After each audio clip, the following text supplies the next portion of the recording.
నారాయణ సమారంభాం శంకరాచార్య మధ్యమాం శ్రీ సిద్ధేశ్వర పర్యంతాం వందే గురు పరంపరాం. పరమపూజ్యులు పరమహంస పరివ్రాజకాచార్యులు కుర్తాళం శంకరాచార్యులు శ్రీ శక్తిపీఠ వ్యవస్థాపకులైనటువంటి జగద్గురువులు శ్రీ శ్రీ శ్రీ సిద్ధేశ్వరానంద భారతీ మహాస్వామి వారి పాదపద్మములకు ప్రణమిలుతూ ఆరక్తజిహ్వాం వికటోగ్రదంష్ట్రాం శూన్యాంబరాం సుందరభీషణాం గీం కరత్రిశూలాం గళముండమాలాం కాళీం కరాళీం సతతం భజామి. శ్రీశక్తిపీఠ మూలదేవత అనంత శక్తిస్వరూపిణి మహాకాలస్వరూపిణి అయినటువంటి శ్రీ మరకత శక్తికాళీదేవి పాదపద్మములకు ప్రణమిల్లుతూ దేవతల అనుగ్రహం, గురువుల కరుణ ప్రతి ఒక్కళ్ళ మీద కూడా వర్షించాలి అని భావిస్తూ మాఘ నవరాత్రులను జరుపుకుంటూ ఉన్నాం. రాజశ్యామలాదేవికి సంబంధించినటువంటి నవరాత్రులు, గుప్త నవరాత్రులు, అమ్మవారి అనుగ్రహాన్ని చాలా శీఘ్రంగా తీసుకువచ్చేటువంటి నవరాత్రులు. కొద్దిపాటి సాధనతో అమ్మ చెంతకు ఆమె అనుగ్రహాన్ని మన దగ్గరికి తీసుకువచ్చేటువంటి ఈ నవరాత్రులు. నమః పరాపరకళే పరమాత్మ ప్రియే నమః, నమస్తే రాజమాతంగి నమస్తుభ్యం నమోస్తుతే. ఆమె పరబ్రహ్మ స్వరూపిణి అయినటువంటి లలితాదేవి యొక్క మరొక రూపంగా మనకి ఆమెకు సంబంధించినటువంటి విశేషాలలో కనిపిస్తూ ఉన్నది. అదేమిటి లలితాదేవికి సంబంధించినటువంటి మరొక రూపం అని ఎందుకు అనుకోవలసినటువంటి అవసరం ఉన్నది అంటే, మాతంగీదేవి రూపం, ఆమె సంబంధించినటువంటి వర్ణన, ఆమె చేతిలో ఉన్నటువంటి ఆయుధాలు ఇవన్నీ కూడా గమనిస్తే లలితాదేవి యొక్క మరొక రూపంగా మనకి మాతంగీదేవి, శ్యామలాదేవి దర్శనమిచ్చినట్లుగా కనిపిస్తుంది. మామూలుగా మనం మాతంగీదేవి రూపం గురించి చెప్పుకుంటున్నప్పుడు ప్రధానమైనటువంటిది శ్యామల వర్ణం, మరకత వర్ణం. అంతేకాదు, ఆమె గురించి ఎలా చెప్పుకుంటాం? చతుర్భుజే చంద్రకళావతంసే కుచోన్నతే అని కీర్తిస్తాం అమ్మవారిని. ఆమెకు 4 చేతులు ఉన్నాయి. రాజమాతంగీదేవి వర్ణనలో, అమ్మవారి రూపాలలో మొదటగా ప్రధానంగా భావించేటువంటి కొలిచే రూపంలో అమ్మవారిని చతుర్భుజి, 4 చేతులు ఉన్నటువంటి దేవిగా కొలుస్తారు. ఎలా ఉన్నాయి ఆ 4 చేతులు? ఆ 4 చేతులతో ఏవేం ధరించి ఉన్నది అంటేట, అమ్మవారు చెరుకు విల్లును ధరించిందిట, పుష్ప బాణాలను పట్టుకున్నది.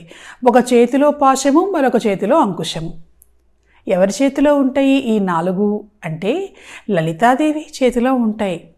అరుణాం కరుణాతరంగితాక్షీం ధృతపాశాంకుశ పుష్పబాణచాపాం అణిమాదిభిరావృతాం మయూఖైః అహమిత్యేవ విభావయే భవానీం అని చెప్పి లలితాదేవి వర్ణన మనం గమనించవచ్చు. అమ్మవారు ఎర్రటి వర్ణంతో ప్రకాశిస్తూ ఉంటుంది. 4 చేతులు కలిగి ఉంటుంది. ఒక చేతిలో చెరుకు విల్లు, మరొక చేతిలో పుష్పబాణాలు, మిగిలినటువంటి 2 చేతులలో పాశము, అంకుశము కలిగి ఉంటుంది. అవే ఆయుధాలను తనలో నుండి వచ్చినటువంటి మాతంగీదేవికి, శ్యామలకు అమ్మవారు బహుకరించిందిట. అంటే రూపం గమనిస్తే శరీరవర్ణం మాత్రమే వేరు, ఆమెకు సంబంధించినటువంటి ఆయుధాలు ఇద్దరివి ఒకేలాగా ఉన్నాయి అనేది మనకు కనిపిస్తుంది. ఆ తర్వాత ఏం చేసిందిట అమ్మవారు లలితాదేవి? సరే, నా చేతుల్లోనూ మాతంగి చేతుల్లోనూ ఒకేలాగా ఉన్నాయి, ఈమెకి మరికొంత ప్రత్యేకత మనం ఇవ్వాలి, ప్రత్యేకమైనటువంటి ఆమె శక్తిని మనం లోకానికి తెలిసేటట్లుగా చేయాలి అని అనుకుందిట. అనుకొని ఆమెకు ఒక మంచి వీణను ప్రసాదించింది. మాణిక్య వీణాముపలాలయంతి అని చెప్పి అమ్మవారికి సంబంధించినటువంటి వీణను మనం అందుకు సంబంధించినటువంటి స్థితిలో మనం చూడొచ్చు. వీణనిచ్చింది. అంతేకాదు చిలుకను ప్రసాదించింది. ఈ వీణ, చిలుక మనకి మాతంగీదేవి చేతిలో కనిపిస్తూ ఉంటాయి. అట్లా కాకుండా మరొక రూపం ఉన్నది మాతంగీదేవి రూపం. అది అష్టభుజిగా మాతంగీదేవిని కొలిచేటువంటి రూపం. ప్రధానంగా యుద్ధ రూపంగా చెబుతారు ఈ అష్టభుజి అయినటువంటి శ్యామల రూపాన్ని.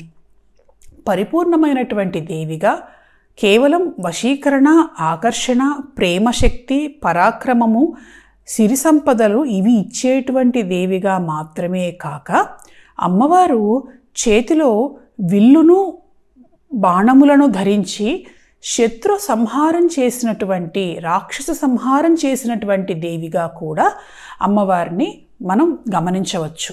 అంటే ఈ దేవతలకు సంబంధించినటువంటి విశేషాలు చూస్తే ఒక లలితాదేవి కావచ్చు, అలాగే శ్యామలాదేవి కావచ్చు, వీళ్ళు చూడటానికి చాలా సాత్వికంగా కనిపిస్తారు. మహారాజ్ఞి లక్షణంతో, రాజస తత్వంతో వాళ్ళ స్వభావం ఉంటుంది. అంటే వాళ్ళు సాత్వికమైనటువంటి వాళ్ళు అయినప్పటికీ కూడాను వాళ్ళు ఉన్నటువంటి స్థానం వల్ల, వాళ్లకున్నటువంటి బాధ్యతల వల్ల, వాళ్లను ఆశ్రయించి ఉన్నటువంటి భక్తులను రక్షించటం కోసం, వాళ్ళ రాజ్యంలో ఉన్నటువంటి పరిపాలన సుభిక్షంగా ఉండటం కోసం అవసరమైనటువంటి సమయాలలో ఆయుధాన్ని ధరించి శత్రు సంహారం చేయటం, దుష్టులను శిక్షించటం అనేటువంటిది ఈ దేవీ మూర్తులలో మనకు కనిపిస్తుంది. అంటే అమ్మ ఎంతటి ప్రేమమూర్తిగా ఉన్నప్పటికీ కూడా తన బిడ్డల జోలికి వస్తే ఆ ప్రేమ స్వరూపిణి కాస్త భీషణ స్వరూపిణిగా మారి యుద్ధం చేస్తుంది. అయితే ఇక్కడ వీళ్ళ రూపం మారినప్పటికీ కూడాను వాళ్ళ తత్వము, లక్షణములో కొంత మార్పు వచ్చి శత్రు సంహారం చేసినట్లుగా మనకి బ్రహ్మాండ పురాణంలో చెబుతూ ఉన్నారు. సరే, అమ్మవారున్నది ఆమె శ్యామలాదేవి, గేయచక్ర రథాన్ని అధిరోహించినటువంటి దేవి. ఆమె యుద్ధరంగంలోకి ప్రవేశిస్తున్నది. యుద్ధరంగంలోకి ప్రవేశించే ముందర రాజుగారు వస్తున్నారని చెప్పి ముందు సైనికులు, పరివారం వస్తారు. అట్లాగే ఈమె యుద్ధరంగానికి బయలుదేరింది, ఇంకా ప్రవేశిస్తూ ఉంటుంది అనగా ముందుగా ఆమె పరివారం వచ్చారు, యుద్ధరంగంలోకి ప్రవేశించారు. ఎలా ఉన్నారు వాళ్ళు అంటే శ్యామల వర్ణంతో ఉన్నారు. వాళ్ళు కూడా వీణను ధరించి ఉన్నారు. వాళ్ళలో కొంతమంది వీణను వాయిస్తూ ఉన్నారు. అద్భుతమైనటువంటి వీణానాదం ఆనంద పరవశ స్థితిలోకి తీసుకెళ్ళిపోతున్నది విన్నవాళ్ళనల్లా. అటువైపు దేవతలు పరవశిస్తున్నారు, ఇటువైపు రాక్షస వీరులకి అంత దూరాన ఉన్నప్పటికీ కూడా వాళ్ళకి వినిపిస్తూ ఉన్నది. వాళ్ళ మనసు యుద్ధం మీదకి వెళ్ళటం లేదు. ఏమి యుద్ధం చేస్తానులే, అయ్యో ఈ ఆనందం ఎంత బాగుంది, ఇంతటి ఆనంద స్థితిని వదిలేసి మనం యుద్ధం చేయటం ఏమిటి అనేటువంటి భావన వాళ్ళ మనసుల్లో ప్రవేశించింది. కొంతమంది ఆమె పరివారంలో ఉన్నటువంటి కొంతమంది కోకిలలాగా గానం చేస్తూ ఉన్నారు, మరి కొంతమంది నృత్యం చేస్తూ ఉన్నారు. ఒక రకంగా చెప్పాలి అంటే ఆ యుద్ధరంగంలో వీళ్ళు ప్రవేశించి యుద్ధరంగ స్వరూపాన్ని మార్చేసేటువంటి శక్తిని తమ ఆటపాటలతో, తమ గానంతో, తమ సంగీతంతో, నాట్యంతో, ముఖ్యంగా వీణానాదంతో, వాళ్ళకున్నటువంటి శరీర వర్ణంతో వాళ్ళు చేయటం అనేటువంటిది జరిగింది.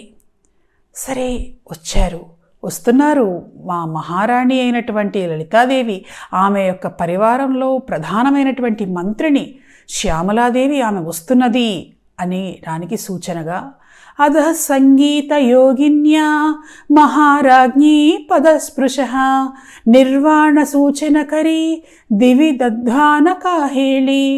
వస్తున్నది సంగీత యోగిని, ఆమె వస్తున్నదంటానికి సూచనగా ఏం చేశారు, పెద్దగా ఒక బాకాతోటి ఒక శబ్దాన్ని ధ్వనింపజేశారు ఆమె పరివారంలో ఉన్నటువంటి దేవతలందరూ కూడాను కలిసి. ఆ శబ్దం ఎట్లా ఉన్నది అంటే భూమి ఆకాశం దద్దరిల్లిపోయినాయి. ఒక పక్క సంగీత పరవశంతో గానము, నృత్యము, ఈ పరవశ స్థితిలో ఉన్నటువంటి వాళ్ళందరూ కూడా ఒక్కసారిగా అలర్ట్ అయిపోయారు. అమ్మవారు వస్తున్నది, మనం ఏమిటి ఆనంద పరవశంలో ఉన్నాం యుద్ధరంగంలో అని అనుకుంటూ ఉన్నారు. ఈ సమయంలో గేయచక్ర రథంలో అమ్మవారు బయలుదేరి యుద్ధరంగంలో ప్రవేశిస్తూ ఉన్నది. ఆమె యుద్ధరంగంలోకి ప్రవేశించేటువంటి సమయంలో ఒక చిత్రం జరిగింది. ఏమిటది అంటే అమ్మవారిని చెప్పుకున్నాం, లలితాదేవి అమ్మవారికి చిలుకనిచ్చింది, వీణనిచ్చింది. ఈ చిలుక దేనికి సూచన అంటే అమ్మవారిని కీరకర, ఆమె చేతుల మీద చిలుకలు ఉన్నాయి అనేటువంటిది చెప్తారు. మాతంగి సాధన ఎవరైతే చేస్తారో అంటే మాతంగి మంత్రాన్ని జపం చేయటం కానీ యజ్ఞం చేయటం కానీ చేస్తారో ఆ మంత్రశక్తి వల్ల చిలుకలు ఆకర్షించబడతాయి. మన ఆశ్రమంలో కూడా అంతే. మాతంగి మంత్రహోమం జరిగేటప్పుడు మన ఆశ్రమంలో సాధకులు మాతంగి మంత్ర సాధన చేసేటప్పుడు చిలుకలు రావటం, అరవటం అనేటువంటిది చాలా సహజంగా జరుగుతూ ఉంటుంది. అంటే అమ్మవారి మంత్రం పనిచేస్తూ ఉన్నది, ఆమెకు మీ పిలుపు చేరుతున్నది అని చెప్పటానికి ప్రతినిధులుగా ఈ చిలుకలు వచ్చినట్లుగా భావిస్తారు మాతంగి సాధనలో. సరే, ఈ చిలుక దేనికి ప్రతిరూపం అంటే కేవలం చిలుక పలుకులు పలుకుతూ అమ్మవారిని ఆనందింపజేయటం కోసం మాత్రమే కాదు ఈ చిలుకను అమ్మవారికి ఇచ్చింది. ఈ చిలుక జ్ఞానస్వరూపంట. సమస్తమైనటువంటి విద్యాస్వరూపం ఒక చిలుకగా మారి ఆమె చేతిని అలంకరించింది. ఆ చిలుకలో నుండి ఒక పురుషుడు వచ్చాడు. ఎవరు ఆ పురుషుడు అంటే ఆ పురుషుడు 3 తలలను కలిగి ఉన్నాడు. 3 శిరస్సులతోటి ఒక స్త్రీమూర్తిని ధరించి చేతిలో ఒక మిరమెట్లు గొలిపేటువంటి ధనస్సును ధరించి అక్కడ ప్రత్యక్షమయ్యాడు. అమ్మా అని చెప్పి ఆమెకు ముందు నమస్కరించాడు. అమ్మా, నేను ధనుర్విద్యా పురుషుణ్ణి. నిన్ను సేవ చేసుకోవటం కోసం, నీకు కావలసినటువంటి సేవ చేసుకోవటం కోసం, నిన్ను సేవించటం కోసం నేను వచ్చానమ్మా అని చెప్పి ఆమెకు నమస్కారం చేసి ఆమెను స్తుతించాడు. అంటే ఇక్కడ ఒక చిన్న విషయం మనం గమనించవచ్చు. ఇక్కడ చిలుకను సకల విద్యాస్వరూపంగా చెప్పినప్పటికీ కూడాను యుద్ధానికి ఏది అవసరమవుతుందో అందుకు సంబంధించినటువంటి విద్య ఒక రూపాన్ని ధరించి వచ్చింది. అంటే మిగిలినటువంటి సమయాలలో కావలసినటువంటి విద్యలన్నీ కూడాను ఆ చిలుక రూపంలో నిక్షిప్తమై ఉన్నప్పటికీ కూడాను ఎప్పుడు ఏది అవసరమో ఆ విద్య బయటికి వచ్చి మనను ఆపద నుండి గట్టెక్కించేటువంటి శక్తిని మనకు మాతంగీదేవి చేతిలో ఉన్నటువంటి చిలుక ఇస్తుంది. కేవలం చదువు జ్ఞానం ఉంటే సరిపోదు. ఎక్కడ ఏది వాడాలో ఎక్కడ ఏది వాడకూడదో అనేటువంటి అంశం ఖచ్చితంగా తెలిసి ఉండాలి. లేదు అంటే నాకు అన్నీ తెలుసు, నాకు అన్నీ వచ్చు, నేను అన్నీ ప్రదర్శిస్తాను అంటే దానివల్ల ఒక్కొక్కసారి చాలా అపాయం జరుగుతుంది. ఒక చిన్న కథ, ఒక సంఘటన మనకి కనిపిస్తూ ఉంది. ఒక 4 శిష్యులు గురువు దగ్గర విద్యను అభ్యసించి అక్కడి నుండి బయలుదేరి విద్యాభ్యాసం పూర్తి చేసుకొని తమ ఇళ్ళకి వెళ్తూ ఉన్నారు. వెనకటి రోజుల్లో జరిగినటువంటి సంఘటన. ఇంటికి వెళ్ళాలి అంటే దారిలో అడవిని దాటి వెళ్ళాలి. అడవిని దాటి వెళ్తూ ఉన్న సమయంలో అక్కడ వాళ్లకు కొన్ని ఎముకలు కనిపించాయి. ఎముకలు కనిపిస్తే ఆ 4 అనుకున్నారు, ఓహో ఇవి పులి ఎముకల్లాగా ఉన్నాయి, అయ్యో పులి మరణించినట్లున్నదే అని అనుకున్నారు. అనుకొని వాళ్ళలో వాళ్ళు మాట్లాడుకుంటున్నారు, మనకి మరణించిన వాళ్ళను కూడా బతికించే శక్తి ఉన్నది కదా, ఈ పులిని మనం బతికించి మన శక్తి సామర్థ్యాలు ఎట్లా అంటవో అందరికీ తెలిసేటట్లుగా చేద్దాం అన్నాడు మొదటివాడు. మిగిలిన వాళ్ళు కూడా బాగానే ఉంది, మనం ఈ పని చేయొచ్చు అంటే 4వ వాడు అన్నాడు, మీ ముగ్గురు ఆలోచిస్తున్న విధానం తప్పు. మన గురువుగారు మనకు ఒక మాట చెప్పారు, మీకు ఈ విద్యలన్నీ కూడా ఇస్తున్నాను, ఈ విద్యలు నేర్పిస్తున్నటువంటిది మీ గొప్పతనాన్ని మీరు బయటపెట్టుకోవటానికో ఎప్పుడు పడితే అప్పుడు దాన్ని సరదాకి ఉపయోగించటానికో కాదు, అత్యవసరమైనటువంటి సమయాలలో ఇక ఈ విద్య ఉపయోగిస్తే తప్ప ఈ పరిస్థితి నుండి బయటపడలేము, ఈ కష్టాన్ని తొలగించలేము అనేటువంటి స్థితి వచ్చినప్పుడు మాత్రమే ఈ విద్యను మీరు ఉపయోగించండి, దుర్వినియోగం చెయ్యొద్దు అని చెప్పారు మన గురువుగారు. నాకు ఇప్పుడు మీ ఆలోచన చూస్తూ ఉంటే ఏదో మీ శక్తిని చూపించుకోవటం కోసం, మీ ప్రతాపం చూపించుకోవటం కోసం, మీకేదో కీర్తి రావటం కోసం ఇటువంటి ఆలోచన చేసినట్లుగా కనిపిస్తున్నది. లేకపోతే అసలు ఈ పులిని, ఇప్పుడు చచ్చిపోయినటువంటి పులిని, ఎముకలు మాత్రమే ఉన్నటువంటి ఈ పులి అస్థిపంజరాన్ని చూసి పులిని బతికించవలసినటువంటి అవసరమే ఉన్నది, నేను ఒప్పుకోను అన్నాడు. మిగిలిన వాళ్ళు, నీకు మేమంటే అసూయ, నీకు ఈ విద్య పూర్తిగా సిద్ధించలేదు కాబోలు, అందుకని మమ్మల్ని కూడా చేయొద్దంటున్నావు, మా గొప్పతనం ఏమిటో మేము చూపించుకుంటాము అని అన్నారు. 4వ వాడు అన్నాడు, చాలా సంతోషం, చాలా మంచిది, నేను గురువుగారి మాట వింటున్నాను, చదువు ఒకటే కాదు జ్ఞానం కూడా చాలా గొప్పది, గురువుగారు అది ఇచ్చారు, నేను బయలుదేరుతున్నాను అన్నాడు. మిగిలిన 3 వీడికి చేతగాక వెళ్ళిపోతున్నాడు అని అనుకున్నారు. అనుకొని ఒకడేమో చక్కగా ఆ అస్థిపంజరాన్నంతా ఒక దగ్గరకు చేర్చాడు, రక్తమాంసాలు వచ్చేటట్టుగా చేశాడు. 2వ వాడు చక్కటి ఆకారము చర్మము అంతా వచ్చేటట్టుగా చేశాడు. 3వ వాడు ప్రాణం పోశాడు. వెంటనే పులి లేచొచ్చింది. రాగానే ఏం చేసింది, ఆకలేసింది, వీళ్ళ 3 చంపి తినేసింది. అంటే తాము నేర్చుకున్నటువంటి చదువు తమ చేటుకే ఉపయోగించుకున్నారు ఈ 3 వ్యక్తులు కూడా. అంటే ఏ సమయంలో ఏది ఉపయోగించుకోవాలో అన్నీ తెలిసి ఉంటాయి మనకు. చాలాసార్లు అనుకుంటూ ఉంటాం, అన్నీ తెలుసు మనకి, ఇలా ఈ పరిస్థితి వచ్చినప్పుడు ఎందుకు మనం సరిగ్గా ఆలోచించలేకపోయాం, సరైన నిర్ణయం తీసుకోలేకపోయాం అనేటువంటి బాధ చాలామందిలో కలుగుతూ ఉంటుంది. ఇదిగో ఈ మాతంగీదేవిని, ఈ అమ్మవారిని, చిలుకను ధరించినటువంటి దేవిని గనక మనం పూజిస్తే ఆమె ఏ సమయంలో ఏ విధమైనటువంటి విద్యను ఉపయోగించి ఎటువంటి కష్టాన్నైనా సరే ఎదుర్కోవాలో అనేటువంటి ఆలోచన శక్తిని, బుద్ధిశక్తిని పెంపొందిస్తుంది. లలితాదేవి యొక్క బుద్ధిశక్తిలో నుండి ఈమె రావటం జరిగింది. ఈమెను పూజిస్తే ఆమె ఆ బుద్ధిశక్తిని బాగా పెంపొందేటట్లుగా చేస్తుంది. సరే, ఇక్కడ ఏం జరిగిందో చూద్దాం. ఈ చిలుకలో నుండి వచ్చినటువంటి ఈ పురుషుడు అమ్మను ప్రార్థించాడమ్మా, నాకు నిన్ను సేవించుకునే అవకాశాన్ని ప్రసాదించు అని చెప్పి ఒక ధనస్సును సృష్టించాడు. చిత్రజీవం అనేటువంటి ధనస్సు. అమ్మా, ఇదిగో ఈ ధనస్సును నువ్వు తీసుకో, అలాగే అక్షయమైనటువంటి తూణీరములు అంటే బాణములను వచ్చేటువంటి విధంగా ఏర్పాటు చేసి ఆ బాణములు అమ్మవారి చేతికి ఇచ్చాడమ్మా. ఈ బాణం నువ్వు ఎన్నిసార్లు వేసినా సరే ఇంకా ఇంకా వస్తూనే ఉంటాయి, అక్షయమైనటువంటి శక్తి వీటికి ఉన్నది. ఈ రెండింటినీ కూడాను నువ్వు ఉపయోగించి శత్రు సంహారం చేయాలి తల్లి అని చెప్పి అమ్మను ప్రార్థించాడు. అమ్మ అట్లాగే అని చెప్పి అలా ధనస్సును అందుకున్నది, బాణాలను కూడా అందుకున్నది.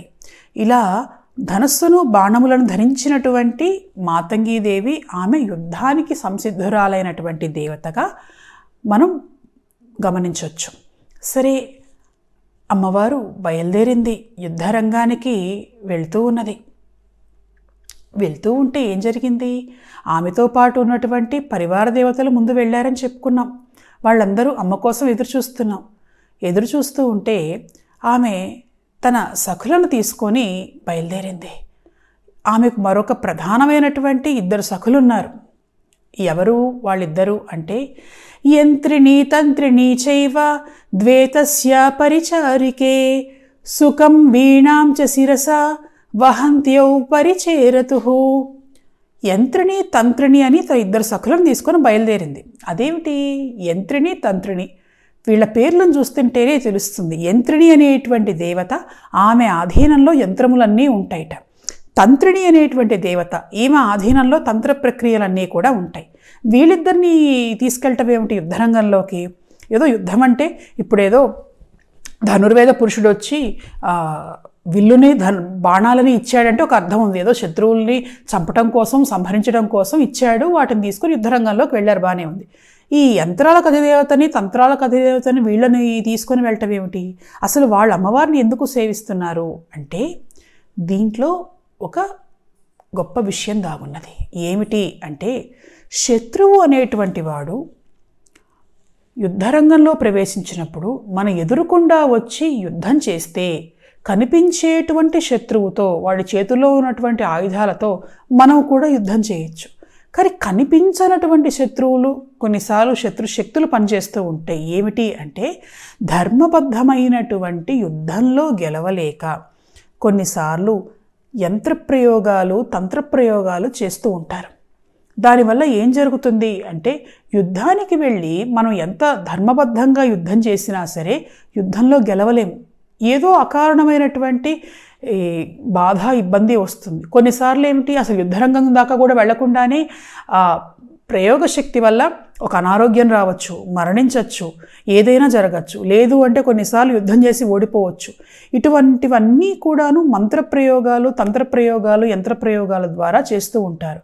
ఇటువంటివి ఏవి కూడాను రాజశ్యామలాదేవి మీద పనిచేయవు. కారణం ఏమిటి అంటే ఆ యంత్రాలకు అధిదేవత, తంత్రాలకు అధిదేవత ఇద్దరు అమ్మవారిని సేవిస్తూ ఉంటారు. అందుకని రాజశ్యామల మంత్ర సాధన చేసేటువంటి వాళ్ళ మీద శత్రువులు చేసేటువంటి ప్రయోగాలు పనిచేయవు. మామూలుగా మనం అమ్మవారు ఎందుకు తీసుకెళ్ళింది అంటే తీసుకెళ్ళటానికి గల కారణం కూడా మనకి బ్రహ్మాండ పురాణంలో కనిపిస్తూ ఉన్నది. భండాసురుడు ఒకసారి ఈ పని చేశాడు. ఏదో యుద్ధరంగంలోకి రావటం, యుద్ధం చేయటం, తన సైన్యాన్ని తీసుకువెళ్ళి అమ్మవారి సైన్యంతో యుద్ధం చేయటం, ఇది మాత్రమే చేయలేదు. ఒకసారి ఏం చేశాడు? ప్రయోగం చేశాడు, చేయించాడు. ఎట్లా చేయించాడు అంటే యుద్ధరంగంలో అమ్మవారి సేనలతోటి యుద్ధం చేయలేకపోతున్నాడు. తన సైన్యంలో ఉన్నటువంటి రాక్షస వీరులందరినీ కూడా పోగొట్టుకున్నాడు. ఒకళ్ళ తర్వాత ఒకళ్ళు పోతున్నారు. పోతూ ఉంటే తన తమ్ముడిని పిలిచాడు, విశుక్రుడిని పిలిచి, విశుక్ర, ఈ శక్తిసేనతో మనం యుద్ధం చేస్తే గెలిచేటట్లుగా లేము, మనం ఒక పని చేద్దాం, ఒక ప్రయోగం చేద్దాము. నీవు వెళ్ళి ఆ శత్రుసేన శిబిరంలో జయవిఘ్న యంత్రాన్ని పెట్టిరా, ఆ యంత్రమే చూసుకుంటుంది, వాళ్ళ విజయానికి విఘ్నం కలుగుతుంది, ఇంకా వాళ్ళు గెలిచేటువంటి ప్రసక్తే లేదు, మనం గెలుస్తాము అని చెప్పి పంపించాడు. విశుక్రుడు వెళ్ళాడు అమ్మవారి శిబిరం దగ్గరికి, యుద్ధ శిబిరం దగ్గరికి. అప్పటికే రాత్రిపూట అయింది. కానీ ఆ శిబిరంలో ప్రవేశించాలని చెప్పి ప్రయత్నం చేశాడు, సాధ్యపడలేదు. అగ్ని ప్రాకారాల మధ్యలో రక్షించబడుతూ ఉన్నది ఆ శిబిరం అంతా కూడా.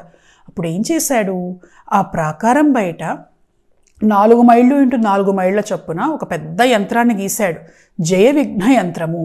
ఆ యంత్రంలో అతడు దేవతలను ఆవాహన చేశాడు. ఎటువంటి దేవతలను ఆవాహన చేశాడు అంటే అలస, కృపణ, దీన, నిద్ర, తంద్ర, ప్రమీలిక, క్లీబాచ, నిరహంకార ఇత్యష్టౌ దేవతా స్మృతా.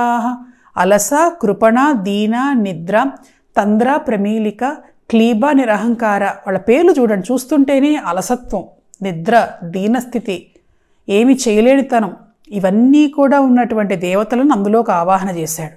8 దిక్కుల్లో శూలాలను గీశాడు, లోపల సంహార బీజాలను రాశాడు, విఘ్నాలు కలిగించేటువంటి బీజాలను రాశాడు. రాసి ఆ యంత్రంలో ప్రాణప్రతిష్ఠ చేశాడు. దానికి శక్తి రావాలి, అందులో ఉన్నటువంటి దేవతలకు శక్తి రావాలి. అందుకని మేకలను, దున్నపోతుల్ని బలిచ్చాడు. ఇవ్వంగానే అందులో ఉన్నటువంటి ఈ దేవతలు సంతృప్తి చెందారు. వెంటనే వాళ్ళని ప్రార్థించాడు, మీరు ఆ శిబిరంలోకి వెళ్ళి అక్కడ ఉన్నటువంటి సైన్యాన్నంతా కూడా నిర్వీర్యం చేయాలి, వాళ్ళ విజయానికి విఘ్నాన్ని కలిగించాలి అని అన్నాడు. వెంటనే ఆ యంత్రం గాల్లోకి లేచి వెళ్ళి అలా అగ్నిప్రాకారం దాటి లోపల ఒక చోట పడిపోయింది. ఎప్పుడైతే యంత్రం అక్కడ పడిందో ఆ యంత్రశక్తి అక్కడ ఉన్నటువంటి శక్తిసేన అందరి మీద పనిచేయటం మొదలుపెట్టింది. చూశాడు విశుక్రుడు, వెంటనే సైన్యాన్ని తీసుకుని యుద్ధానికి వచ్చాడు. చూసింది దండనాథాదేవి, ఆమె సైన్యాధ్యక్షురాలు. వెంటనే ఈ సైనికులు అందరి దగ్గరికి వెళ్ళి, ఈ సైన్యం దగ్గరికి వెళ్ళి, లేవాలి, మీరు లేచి యుద్ధానికి సిద్ధం కావాలి, అక్కడ విశుక్రుడు వస్తున్నాడు అంటే వాళ్ళు అప్పటికే పాపం అలసిపోయారు, నిద్ర వచ్చేస్తున్నది, దీనమైన స్థితిలో ఉన్నారు ఈ యంత్ర ప్రభావం వల్ల. మేము ఎందుకు వెళ్ళాలి, అసలు మేము ఎందుకు యుద్ధం చేయాలి, మేమేదో పూజ చేస్తున్నాం కాబట్టి లలితాదేవి గొప్పదైంది, సరే ఈ వారాహి అన్ను ఈ మంత్రిని వీళ్ళిద్దరే మా మీద పెత్తనం చేస్తారా, పాపం రాక్షసులు వాళ్ళు మనల్ని ఏమీ ఇబ్బంది పెట్టారు, వాళ్ళు మనం ఎందుకు చంపాలి అని చెప్పి వాళ్ళు ఎవరూ కదలట్లేదు. ఏం చేయాలో అర్థం కాలేదు దండనాథాదేవికి. వెంటనే మంత్రుని దగ్గరికి వెళ్ళింది, అమ్మా మనం ఈ సమస్యను పరిష్కరించాలి, ఏం చేయాలి అంటే మంత్రిని వెంటనే తన యంత్రిని తంత్రితో సంప్రదించి దండనాథను తీసుకొని లలితాదేవి దగ్గరకు వెళ్ళింది. వెళ్ళి అక్కడ లలితాదేవితో మాట్లాడింది, అమ్మా ఇతడు ప్రయోగం చేశాడు భండాసురుడు, నా పరివారమైనటువంటి యంత్రిని తంత్రిని దాన్ని నిర్ధారణ చేశారు, దీనిలో నుండి బయటపడాలంటే నువ్వే దారి చూపించాలి, మామూలు శక్తులు దీని మీద పనిచేయవు అని చెప్పింది. అంటే ఇక్కడ మాతంగిదేవి మీద కానీ, వారాహి మీద కానీ, లలితాదేవి మీద కానీ ఎటువంటి ప్రయోగాలు కూడా పనిచేయవు. ఈ దేవతలను ఆరాధించే వాళ్ళకు కూడా అటువంటి గొప్ప స్థితిని ఆ 3 దేవతలు కూడా అందిస్తారు. తర్వాత అమ్మవారు గణపతిని సృష్టించటం, ఆయన వచ్చి ఆ యంత్రాన్ని నిర్వీర్యం చేయటం అనేటువంటిది జరిగింది. ఎప్పుడైతే ఆ యంత్రం నిర్వీర్యం అయిపోయిందో అప్పుడు మళ్ళీ వీళ్ళందరూ కూడా మామూలు స్థితికి వచ్చారు, యుద్ధం చేశారు, విశుక్రుని వెళ్ళగొట్టారు అక్కడి నుంచి. సరే అందుకని చెప్పి వీళ్ళిద్దరూ కూడా అమ్మవారిని సేవిస్తూ ఉంటారు. అటువంటి మాతంగీదేవి ఈ ఇద్దరు పరివారంతో సహా యుద్ధరంగంలోకి ప్రవేశించింది. చిత్ర జీవం అనేటువంటి తన కోదండను ధనస్సును పట్టుకొని ఒక ధనుష్టంకారం చేసింది. దద్దరిల్లిపోయింది అక్కడ ఉన్నటువంటి రణరంగం అంతా కూడాను. ఆ తర్వాత ఆమె ఏ విధంగా యుద్ధం చేసింది అనేది మళ్ళీ చెప్పుకుందాం. స్వస్తి.